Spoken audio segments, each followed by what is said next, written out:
Assalamualaikum warahmatullahi wabarakatuh. Alhamdulillahirrabbilalamin.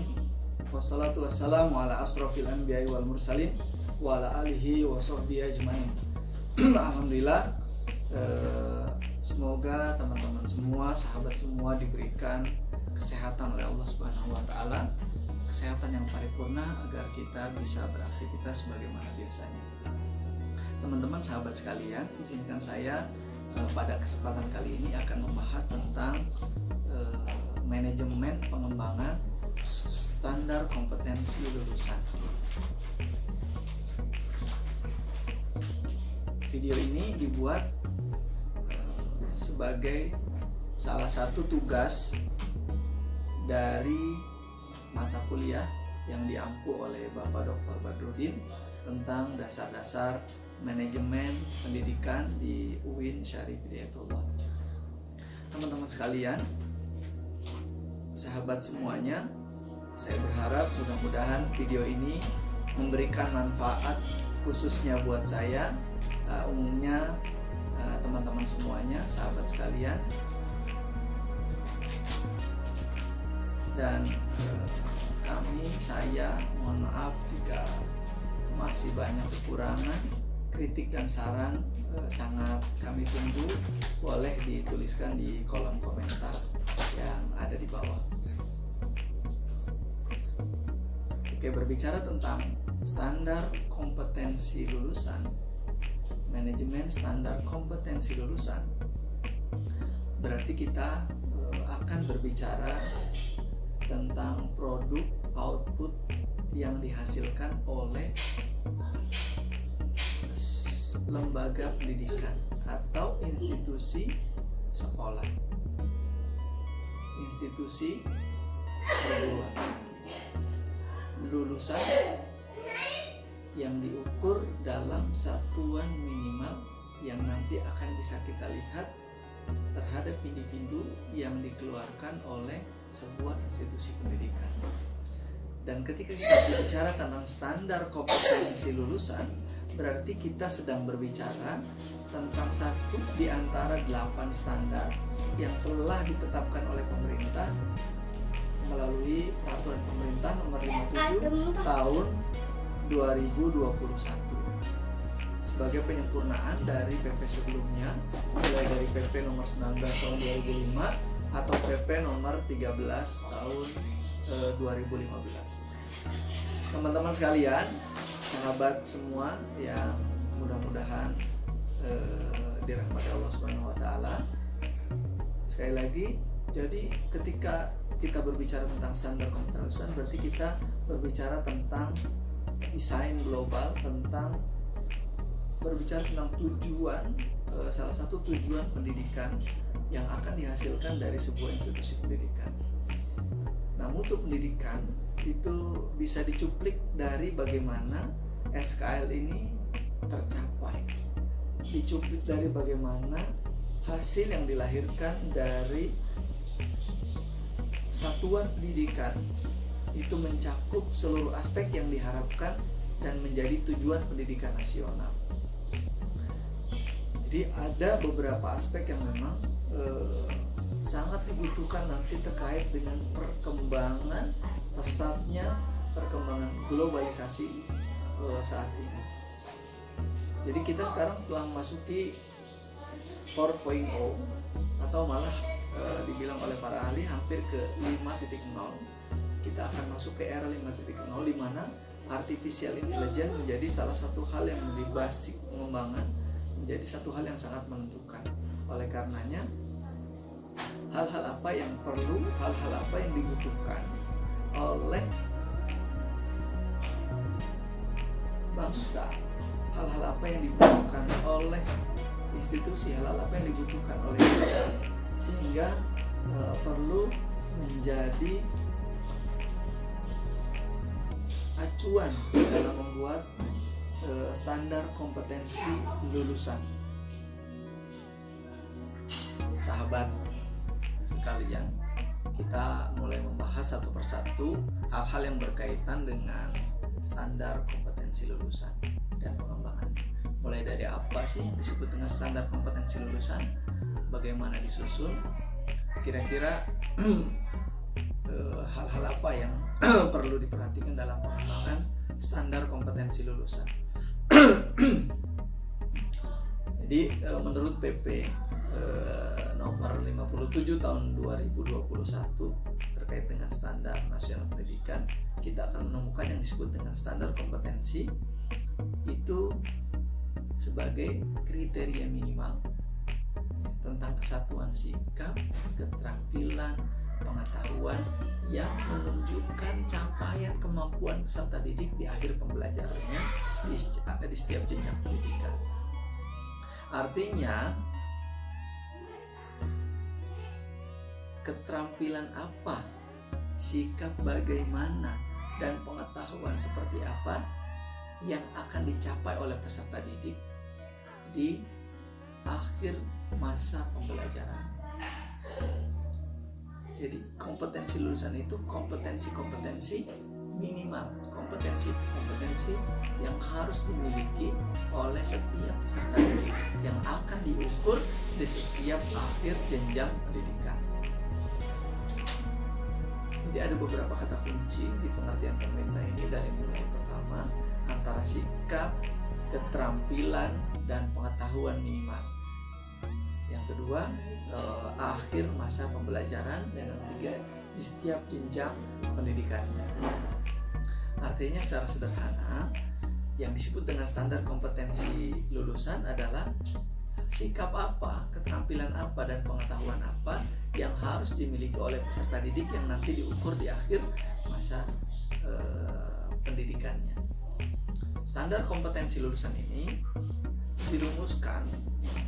Kenapa penting? Karena dirumuskan berdasarkan 4 aspek. Yang pertama, tujuan pendidikan nasional. Jadi standar kompetensi minimal ini mencerminkan tujuan pendidikan nasional yang ditarik secara satuan pendidikan. Yang kedua, tingkat perkembangan peserta didik, kerangka kualifikasi nasional Indonesia, dan jenjang atau jenis pendidikan yang ada. Jadi teman-teman sekalian, standar kompetensi lulusan inilah nanti yang harus dicapai gitu ya. Dan ketercapaiannya nanti akan diukur berdasarkan data proses yang diikuti oleh setiap peserta didik di satuan pendidikannya. Jadi prosesnya itu yang diukur secara berkesinambungan, secara komprehensif. Jadi kalau kita melihat realitas, jadi ada berbagai masalah yang dihadapi di dunia pendidikan kita. Nah, salah satunya adalah lulusan yang kurang kompeten, boleh dibilang begitu. Ya, jika kita merujuk pada survei yang dilakukan oleh PISA itu program for International Student Assessment atau assessment yang dilakukan secara internasional kepada siswa, yang diterbitkan oleh Organisasi Pengembangan Ekonomi dan Koperasi di tahun 2018, kita menemukan bahwasanya Indonesia masih menempati peringkat ke-74 dari 79 negara yang tergabung dalam OECD. Jadi artinya dari sisi kompetensi, Indonesia masih ada di urutan 10 terbawah di antara negara-negara lain yang tergabung dalam negara-negara OECD.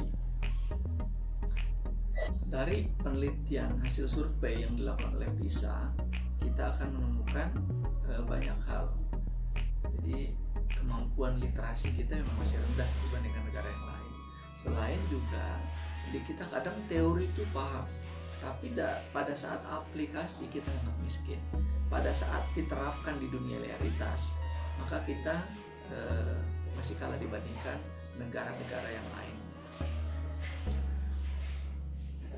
Nah, boleh jadi ada beberapa hal yang menjadi salah satu faktor penghambat, salah satu faktor halangan. Salah satunya adalah kemungkinan bisa dimengerti, bisa jadi kemampuan tenaga pendidik kita juga masih belum memahami standar kompetensi lulusan, baik standar kompetensi lulusan pada satuan pendidikan atau standar kompetensi lulusan dari kelompok mata pelajaran, dan juga di breakdown dalam standar kompetensi lulusan setiap mata pelajaran. Nah, standar kompetensi lulusan dalam satuan pendidikan biasanya menjadi dasar sekolah dalam menjalankan visi, misi, tujuan pendidikan. Sedang standar kompetensi lulusan kelompok mata pelajaran dan kompetensi lulusan pada mata pelajaran nanti dijabarkan pada standar isi yang memiliki tujuan dan yang memberikan arah untuk melaksanakan pembelajaran agar bisa efektif, efisien, yang mampu menghasilkan lulusan yang benar-benar kompeten sesuai dengan kompetensi yang diharapkan tertuang dalam standar kompetensi lulusan. Teman-teman semuanya, standar kompetensi lulusan ini berfungsi dijadikan pedoman dari hasil tadi, dijadikan pedoman dalam penentuan kelulusan peserta didik dari satuan pendidikan.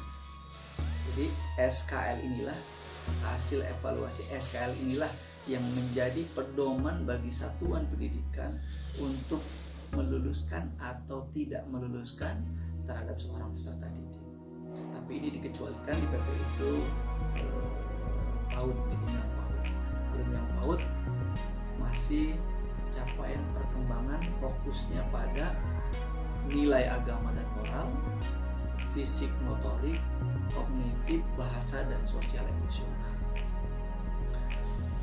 Bapak Ibu, teman-teman sekalian, selain menjadi penentu pedoman bagi kelulusan peserta didik, SKL juga berfungsi sebagai rujukan penyusunan standar pendidikan yang lainnya.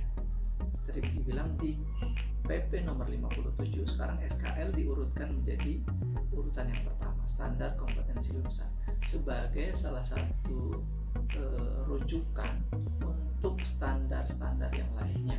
Standar isi, standar proses, standar penilaian, standar tenaga pendidikan, semua mengacu merujuk pada standar kompetensi lulusan.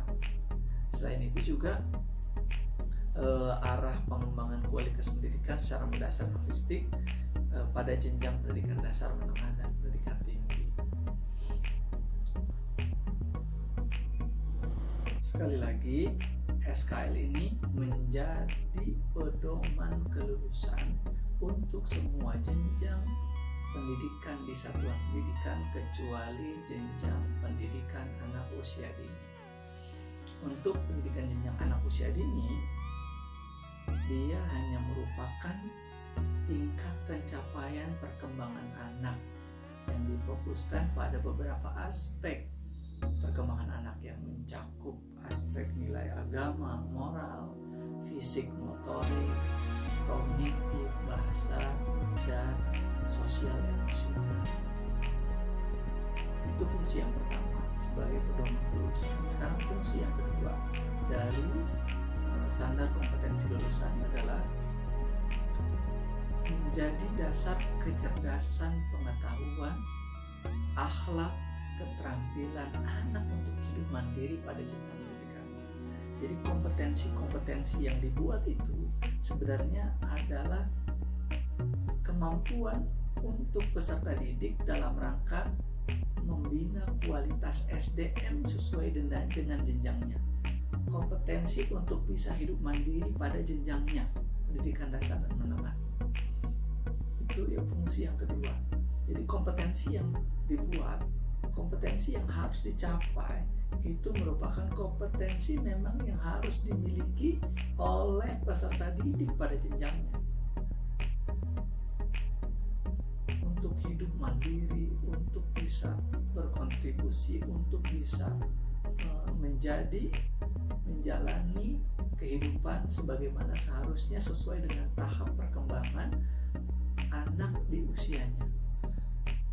Fungsi yang ketiga dari standar kompetensi lulusan ini adalah dia menjadi rujukan dalam rangka penyusunan standar pendidikan yang lainnya. nutrisi, standar proses, standar tenaga kependidikan, standar pengelolaan, standar sarana prasarana, standar pembiayaan. Semua standar pendidikan itu merujuk kepada standar kompetensi lulusan.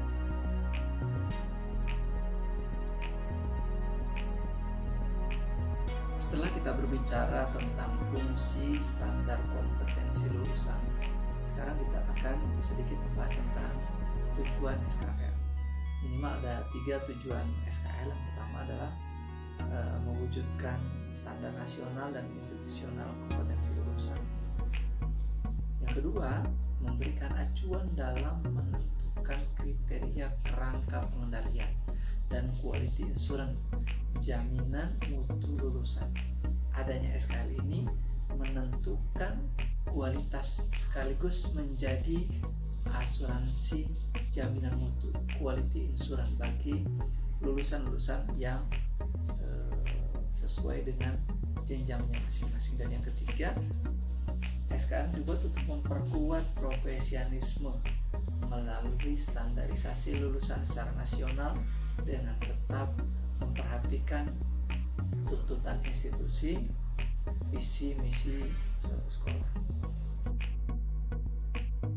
Teman-teman semuanya, kita lanjutkan ke pembahasan sekarang tentang standar kompetensi lulusan pada masing-masing jenjang pendidikan. Yang pertama,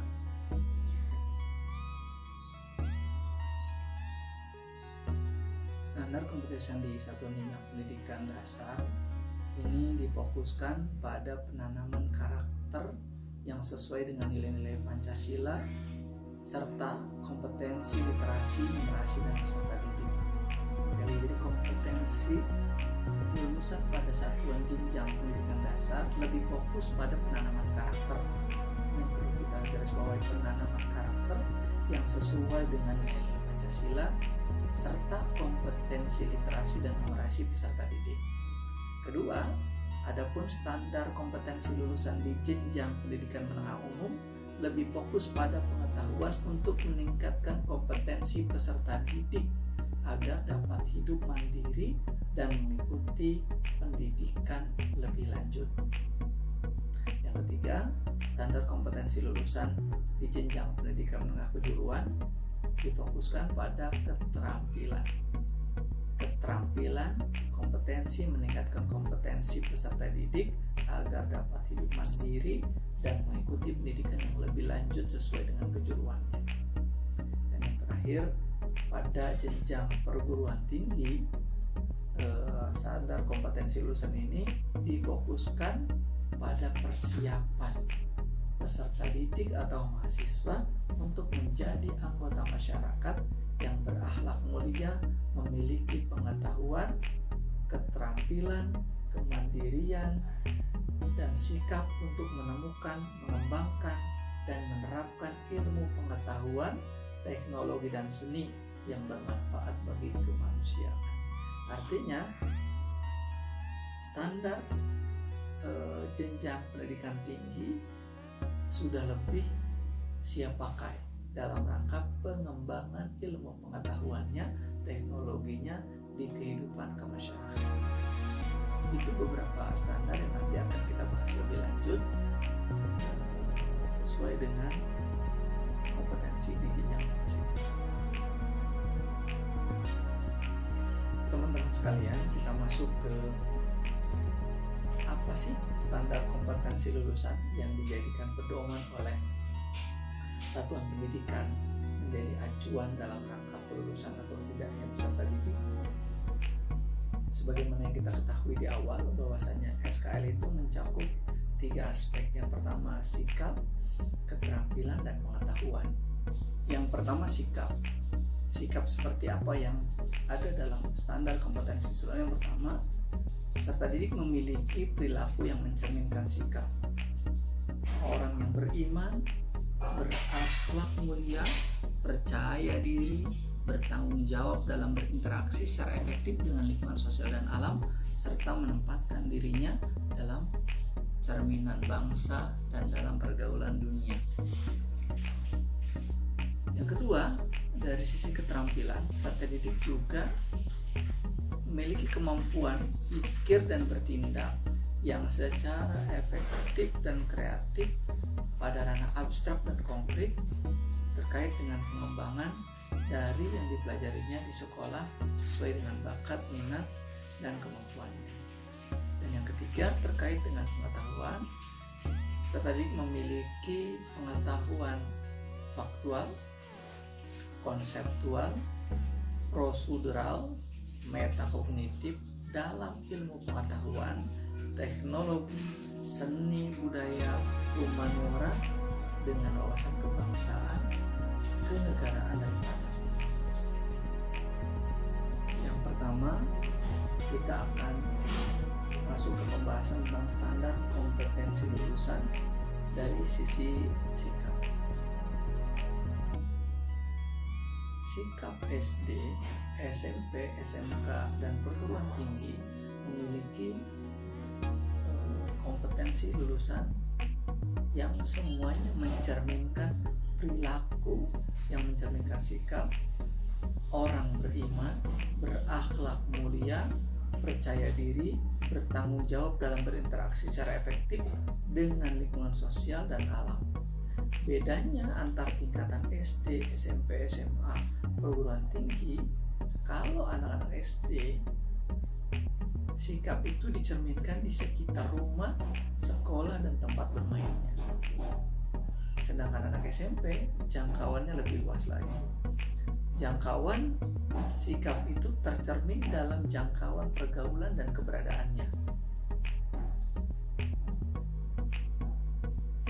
SMA itu dapat menempatkan dirinya sebagai cerminan bangsa dalam pergaulan dunia.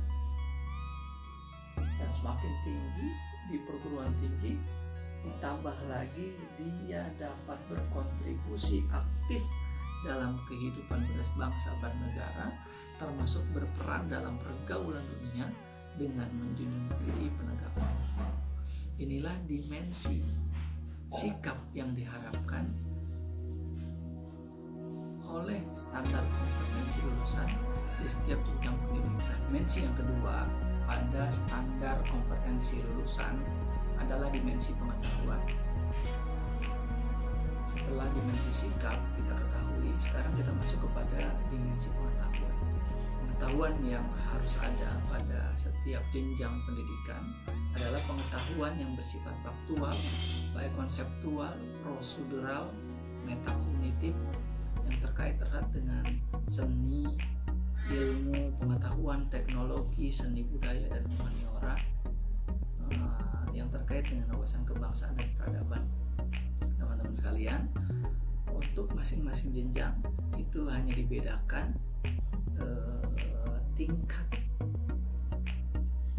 tingkat kesulitannya saja. Untuk tingkat sekolah dasar, pengetahuan faktual, konseptual, proseduralnya itu metakognitif masih pada tingkatan dasar dan sederhana. Nanti ketika masuk ke SMP, dia sudah masuk ke tataran teknis dan spesifik secara sederhana. Nanti ketika dia masuk ke jenjang SMA, maka dia sudah memiliki pengetahuan faktual, konseptual, prosedural, metakognitif yang lebih kepada teknis, spesifik, lebih detail, kompleks, yang berkaitan dengan ilmu pengetahuan, teknologi, seni budaya, dan humaniora. Nah, makanya ketika ketika usia SMA mampu memiliki kompetensi lulusan seperti ini, maka dimungkinkan di tingkat perguruan tinggi kontribusi atas dasar pengetahuan yang didapatkan akan bisa diberikan kepada masyarakat. Nah, teman-teman semua, sekarang kita masuk pada apa sih yang disebut dengan pengetahuan faktual. Pengetahuan faktual adalah pengetahuan tentang simbol konkret atau fakta-fakta. Biasanya ini berupa informasi dasar dan sangat penting, baik berkaitan dengan istilah ataupun tentang peristiwa. Istilah atau nama, simbol, gambar, tanda, dan lain-lain itu masuk ke pengetahuan faktual. Juga tentang peristiwa, baik tentang peristiwa, tentang sesuatu, tanggal, sumber informasi, dan lain-lain itu juga tentang peristiwa faktual. Gampangnya begini, Candi Borobudur itu terletak di Jawa Tengah. Selanjutnya yang berkaitan dengan pengetahuan konseptual. Pengetahuan konseptual itu meliputi kategori, klasifikasi, skema, model, dan lain-lain. Gampangnya, pengetahuan konseptual ini sifat dasar pengetahuan umum tentang kategori atau model. Contohnya begini, pengetahuan dasar tentang ilmu biologi, nah itu masuk ke konseptual, konsep teori sesuatu. Atau pengetahuan tentang teori evolusi, hubungan sebab akibat. Atau masuk juga ke tipe-tipe, misalnya tipe-tipe tanaman, tipe-tipe serangga, tipe-tipe manusia, dan lain-lain. Itu masuk ke dimensi konseptual. Dan yang ketiga, pengetahuan prosedural.